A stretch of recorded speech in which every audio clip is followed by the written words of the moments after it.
پہلے میں ذرا سا کچھ عرصہ پہلے آپ کو تقریباً آج سے 13 سال پہلے امریکہ لے جاؤں گا، جب میں وہاں پہ ایک پی ایچ ڈی کا طالب علم تھا.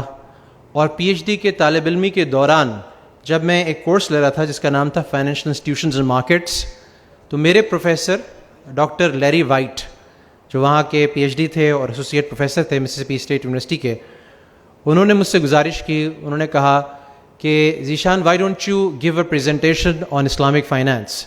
انہوں نے مجھ سے کہا کہ تم ایک سیشن لو اور اسلامک فائنینس کے بارے میں ہمیں کچھ بتاؤ.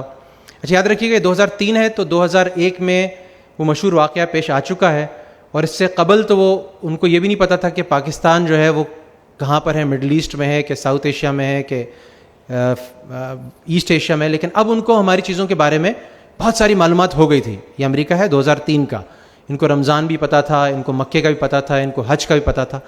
تو اس وقت انہوں نے مجھ سے گزارش کی کہ ایک پریزنٹیشن آپ اسلامک فائنینس پہ دیں. ابھی میں پریزنٹیشن بنا کر آیا اور اسی طرح سے ایک پاور پوائنٹ سلائڈ پر میں نے اس کو اپلوڈ کیا، اس کو سیو کیا اور اپنی پریزنٹیشن شروع ہی کرنے والا تھا کہ میرے پی ایچ ڈی کے کلاس میٹ جن کا نام تھا رینڈل ویلنٹائن، انہوں نے مجھے روک دیا. انہوں نے کہا ذیشان فرسٹ آنسر مائی کویسچن، پہلے میری سوال کا جواب دو.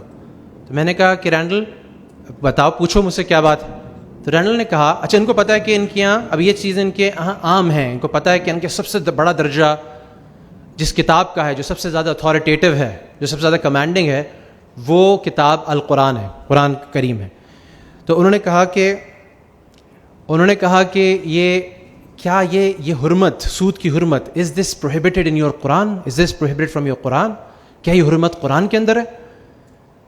تو ابھی میں نے اس سوال کا جواب دینے کے لیے منہ بھی نہیں کھولا تھا کہ جو میرے پروفیسر تھے ڈاکٹر لیری وائٹ، انہوں نے جواب دیا. انہوں نے کہا Randall do you know this prohibition is there in the Old Testament too. یعنی رینڈل کہ تمہیں پتہ ہے کہ یہ ہماری اپنی تورات میں، جسے وہ اولڈ ٹیسٹمنٹ کہتے ہیں، یہ ابھی تک موجود ہے. اچھا یہ میرے لیے بات ایک تھوڑی سی سرپرائزنگ تھی، حیرانگی کی بات تھی، وہ اس لیے کہ میں سمجھتا تھا کہ تحریف وحریف کر کے ان سب چیزوں کو ختم کر چکے ہیں.